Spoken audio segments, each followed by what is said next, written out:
Dzina la Atate ndi la Mwana ndi la Mzimu Woyera. Amen. Ndikulandireni abale anga leronso pano pa tilankhuleni Ambuye lero pa 24 mwezi wa Novemba mchaka cha 22 ndipo ndi wiki ya 34 pa chaka. Abale anga okondeka leronso tikuchita chaka. Lero wiki ino, lero masiku amenewa ndithu Mulungu watipatsa kuti tikumbukire anzathu amene anachita bwino, amene anatha mpaka kumfera Mulungu. Mwina lero ife nafenso tinene kuti tingate, ifenso tingachite bwino. Anzathu awa amene tikuwacha amalitiri lero anachita bwino mpaka kumfera Mulungu, kusiya moyo wawo, kuiwala moyo wawo, kuutaya moyo wawo chifukwa cha Mulungu. Ifenso titachita bwino, titasiya zonse ndikumutsatira Mulungu, ndikupereka moyo wathu mwa Mulungu, ndi kupempheratu. Ndipo sizitheka zopanda kupemphera izi mafunika kupempherera. Ndipo ife ngati tipemphera, ife ngati nchula Mulungu, ndithu timapambana. Anzathu awa anapambana mpaka nakupirira, kulephera kwa azunza, kulephera kwa agwereza, ali nga ndi Mulungu wawo. Tavala zofiranso lero chifukwa cha Andrew Jan Woyera limodzi ndi anzake, makompanions ake. Onse watu anavutitsidwa kwambiri, amene ndithu nthawi imeneyo kuyambira mchaka cha 1820 mpaka 1862 anali ndithu akuvutitsidwa koposa mkati mwakemo, ena kumamwalira, ena kumaphedwa. Lero tikuwakumbukira anachita bwino. Mwina lero tingayimbe kuti mwakonza shuwa, kapena munakonza shuwa, munachita bwino. Ifenso tikufuna kuti tichite bwino mmoyo uno, muzitipempherera. Tikufuna kuti Andrew ndi anzache atipempherere, kaya mabishopu ati munali ansembe menemo, munali kaya dikoni menemo, onsewo atipempherere lero kuti ifenso tilimbe pamaso pake pa Mulungu. Tiyimbe nyimbo ija, Akhristu limbikani. Ife Akhristu limbike, ife Akhristu tikhale ndithu titanyamula ndithu nyale zathu zikuyaka. Andrew atipempherere. Ndipo tu amenewa, abale athu amenewa atafera Mulungu, titavalira za magazi ngati zimenezi, anasanduka anoyowa kukhala oyera pamaso pake pa Mulungu. Ndipo 1988 sikalekale, 1988 mwinanso ambiri ife titabadwa 1988 abale athuwa anapangidwa kukhala oyera. Ifenso tingati kukhala oyera tsiku la lero. Amayi anga okondeka, bambo anga okondeka, muli nchani chimene chingakupangiseni kukhala oyera? Mukuchita chani? Mukuyenda bwanji mmoyo uno? Andrew ndi anzake azitipempherera. Mawu athu amene tikuwawerenga tsiku la lero, makamaka oyamba kuchokera pa chivumbulutso mutu 18, kuwerenga ndime yoyamba kulekeza ndime yachiwiri, kuzawerenganso ndime ya 21 kulekeza ndime ya 23, ndikuyambanso mutu wa 19 kuwerenga ndime yoyamba mpaka na yachitatu, ndikuzamalizira ndime ya 9. Amene akutiwerengera mawu oyamba ndi Mayi Agnes Phiri kuchokera ku St. Teresa Center, Chankhozi, St. Joseph Parish, Kasungu, mu Archdiocese ya Lilongwe. Uthenga wathu wabwino ukuchokera pa Luka 21 ndime yake ya 20 kulekeza ndime yake ya 28. Ndipo amene akutiwerengera mthenga wabwino komanso kutigawira mawu ndi Reverend Father Paul Rapozo kuchokera ku St. Magdalena Parish, Koche, mu Diocese ya Mangochi. Mawu oyamba ambuku loyera. Mawu ambuku la chivumbulutso mutu 18 ndime ya 1 mpaka 2. Kudzawerenganso ndime ya 21 mpaka ya 23. Likudzapitiriza ndi mutu 19 ndime ya 1 mpaka 3. Kudzamaliza ndi ndime ya 9. Zitatha izi, ndidaona mngelo wina akutsika kuchokera kumwamba. Anali ndi ulamuliro waukulu, ndipo pa dziko lonse lapansi padayera chifukwa chakuwala kwake. Adafuwula mokweza mawu ndi kunena kuti, wagwa Babuloni, otchuka uja, wasanduka malo okhalamo mizimu yoyipa, malo othawiramo mizimu yonse yonyansa, malo othawiramo mbalame zonse zonyansa ndi zodedwa. Pambuyo pake mngelo wina wamphamvu adanyamula mwala, kukula kwake ngati chimphero. Adawuponya m'nyanja nanena kuti, umu ndi mmene Babuloni, mzinda otchuka uja, udzaponyedwere pansi mwamphamvu, ndipo sudzapezekanso. Mwa iwe simudzamvekanso konse liwu la oyimba nzenze, kapena katswiri azoyimbayimba, kapena la oliza zitoliro, kapena lipenga. Mwa iwe simudzapezekanso konse mmisiri wa ntchito iliyonse. Mwa iwe simudzamvekanso konse liwu lakupera. Mwa iwe simudzaonekanso konse kuwala kwa nyali. Mwa iwe simudzamvekanso konse mawu a mkwati wamuna kapena wamkazi. Amalonda anali anthu otchuka kwambiri aja apa dziko lapansi. Unkanyenga anthu a mitundu yonse ndi mawu ako. Pambuyo pake ndidamva ngati mawu amphamvu achinamtindi cha anthu kumwamba. Mawuwo ankati, Aleluya! Chipulumutso, ulemerero ndi mphamvu ndi zake za Mulungu wathu.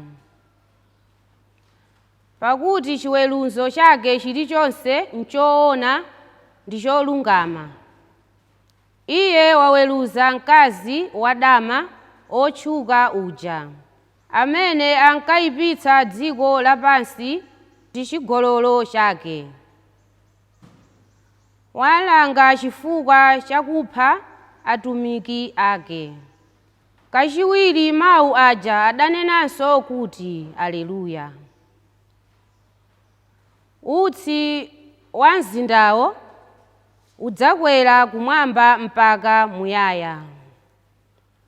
Pamenepo mngelo uja adandiwuza kuti, lemba mawu awa akuti, ngodala anthu oyitanidwa ku phwando la ukwati wa mwana wankhosa uja. Adandiwuzanso kuti, mawu amenewa ndi mawu oona a Mulungu. Mawu a Ambuye. Onse Mulungu. Ambuye akhale nanu, akhalenso ndi mzimu wanu. Mawu a mthenga oyera monga adalembera Luka oyera. Ulemu kwa inu Ambuye. Ndiwerenga uthenga wa Luka mutu 21 kuyambira ndime ya 20 kulekeza ndime ya 28. Pa nthawi yomweyo Yesu adati, pamene mudzaona Yerusalemu atazingidwa ndi magulu a ankhondo, dziwani kuti chiwonongeko chake chafika. Pamenepo amene ali Yudeya athawire kumapiri, amene ali mu mzinda atulukemo, ndipo amene ali kuminda asadzalowenso mu mzindamo, chifukwa masiku amenewo adzakhala masiku akulipira, kuti zonse zija zimene zidalembedwa m'malembo zipherezere. Ali ndi tsoka azimayi amene adzakhale ndi pathupi, ndiponso azimayi oyamwitsa ana masiku amenewo, pakuti padzagwa masautso akulu pa dziko lino, ndipo Mulungu adzawakwiyira Israeliwa, adzaphedwa pa nkhondo yoopsa, akutengedwa ngati akapolo anthu a mitundu ina. Kenaka Yerusalemu akunja adzamupondereza mpaka pa mapeto ake a nthawi yakunjawo.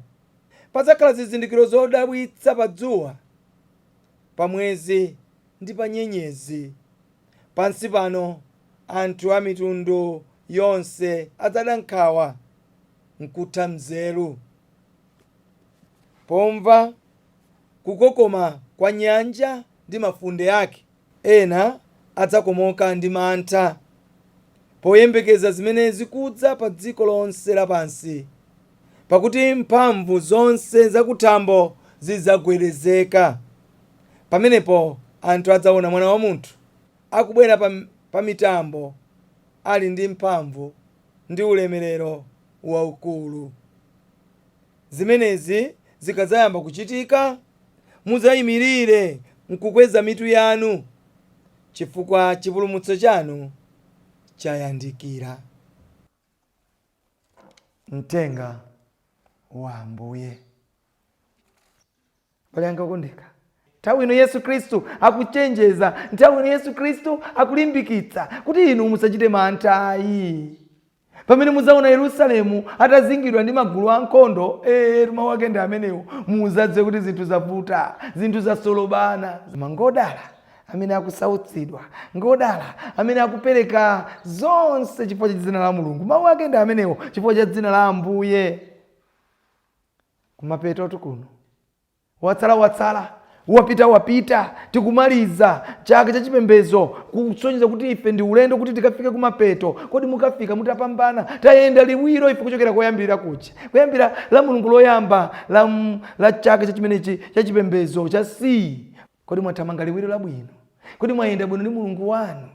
Ine ndimanena kuti ndi liwiro lilonse ukamathamanga, makamaka ukakhala mpikisano. Kukenya, ndili kukenya, anthu akukenya amakonda kulowa mipikisano, ma-athletes othamanga, kumathamanga mapiri kutani, amafuna kupambana. Sono ukakhala kuthamanga kwina umafunika pompo umalandiranso mpoto.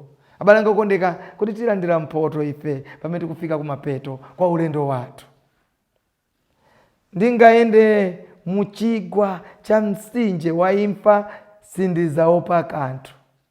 Sindingayende mavuto otani sindizaopa kanthu, chifukwa Mulungu wanga amakhala nane. Yesu Khristu mawu ake akulimbikitsa kuti tisachite mantha, tiziyang'ana kutsogolo. Mawu athu oyamba muchivumbulutso mutu 18 akutikumbutsanso, akutiuza Yohane, chifukwa musayiwale kuti Yohane ndi amene analembanso mawu amenewa, buku limene la chivumbulutso. Ndipo mmenemo ndi mmene amaona zambiri za masomphenya, kuona zochita zake zimene zikuchitika ngati zikuchitika, koma akuziona m'masomphenya. Aina amakhala ndi mwayi okhala m'masomphenya. Yohane amaona zinthu m'masomphenya, kuona zinthu mukhala ngati kuti zikuchitika kapena zikuchitika, koma akuona ndithu zenizeni koma zisali pamenepo. Abale anga okondeka, masomphenya ngotani amene muli nawo lero? Mukuona zotani moyo wanu? Kodi masomphenya anu mukupanga bwanji? Masomphenya anu mukuona zabwino kapena mukuona zoyipa kapena zoopsa?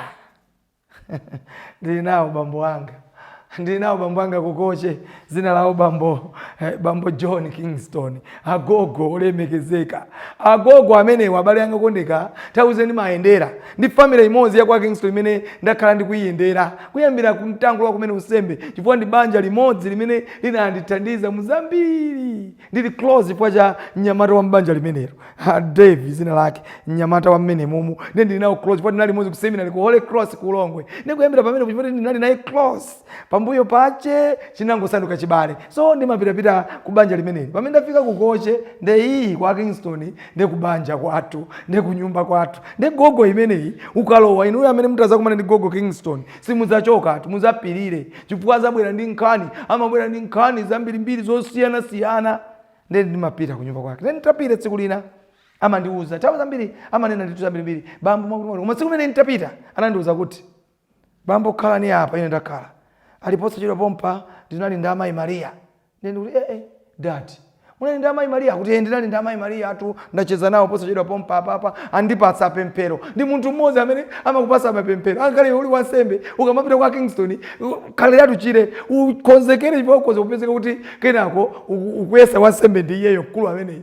ndakuti wandipasa pemphero ndikupasani mawa ndati dadi ndimwalilemba pati pemphero limenelo iyayi ine timaona masomphenya atu masomphenya akuti nayenso amaona masomphenya amene Yohane amaona nthawi zina mpaka ndimati mkulu ameneyo ali mchimene amaona adi ameneyo mkulu ameneyo ali ndi chingapo chifukwa nthawi zonse ndinali masomphenya ndaona chakuti mpaka ngati manati adadi kukula uku abale anga okondeka masomphenya anu mmaona zotani kuteka kuti masomphenya athu ena afe timaona zakuba timaona za chiwerewere timaona za miseche masomphenya athu ndi amenewo anzathu alipo amene akuona masomphenya za Mulungu zimene zichitika kutsogoloko ukamaloota za Mulungu umachita za Mulungu. Yohane watiphunzitsa akuti tu iyeyu adaona zinthu zingapo mmoyo wakewo. Choyambira chimene iye adaona ndithu kuti angelo adaona chimwe chimodzi chimene anaona angelo oweruza mulandu mu Roma muja. Ndipo iwowa akutanthauzira Babeloni akunena kuti ngelo akuponya mwala ngati nyanja ndipo mwala uja ukuzimirira kumira. Ndakunena kuti akuti mzinda wa Yerusalemu uzamiranso chimodzimodzi uzathanso chimodzimodzi. Abale ngokondeka chonchonso zikuoneka kuti ndithu mmene momo Roma adzamiranso mawu athu kaya zatani koma dzikoli lizapanga disapia chizungu chake zizaphwasulidwa zonse. Ndane kuti mawu athu amene tikukamba ulendo uno ndi mawu amene ndithu akukamba zakutha kwake kwa dziko zimene akufuna kuti ife ndi inu ndi ineyo tikhale anthu okonzeka, inu ndi ineyo tikhale anthu opambana chifukwa dzikoli silokhalitsa tichokapo pano ndipo lita Mulungu mwini wake adzabwera, Yesu azafika kuzatiweruza. Yohane mokweza mawu akuti akumvaso masomphenya a Yohane ena akumva akuti chipulumutso ulemerero ndi mphamvu ndi zake za Mulungu wathu zimene tu Yohane amaona ndi zimenezo. Akuti akuimba kanali anjelo akukuwa kumeneko kuti ulemerero mphamvu komanso chipulumutso ndi zake za Mulungu wathu. Zokoma kwambiri. Yohane amaona zosangalatsa kuti uyu ndiye Mulungu wathu wabwino wa nthawi zonse, Mulungu wathu wachikondi olamulira dzikoli ndi mtendere ndi chilungamo komanso ndi nzeru. Nthawi zambiri nchifukwa ndimafuna kuti ndithu kaya ndi atsogoleri athu a dziko kaya ndi aboma kaya ndi ampingo azitenga ndithu ulamuliro wake wa Mulungu kuwika patsogolo kumugwirisisa Mulungu kuti alamulire bwino atsogolere bwino anthu. Mulungu ndiye oweruza mwachilungamo ndipo ndiye wanzeru. Inu makansala, inu ma MP, inu ma ministers, nzeru zanu zitengedwe kwa Mulungu. Chifukwa mukatenga nzeru zanu kwa Mulungu muzachita bwino ndipo Mulungu azakutsogolerani. Alipo kuti ife tikuwaona ma MP, tikuwaona ife kaya ma president, tikuwaona ife kaya ma kansala kaya mandani amene Mulungu zikuonesa kuti Mulungu sako atsogolera. Akutsogolereni Mulungu kuti zochita zanu zikhale zonkondweretsa iye Mulungu. Iviniso abusa ndane kuti abusa kaya nsembe kaya pastara kaya sheke ashe zisanzo zochuluka umapereka zochuluka fo zangu peze kuti kuchula chisanzo chimodzi ndikukupezera zokunena zambirimbiri tonsefe amene timati cha Kristu atsogoleri akuti zisanzo zathu zikhale zotamandika pamaso pake pa Mulungu.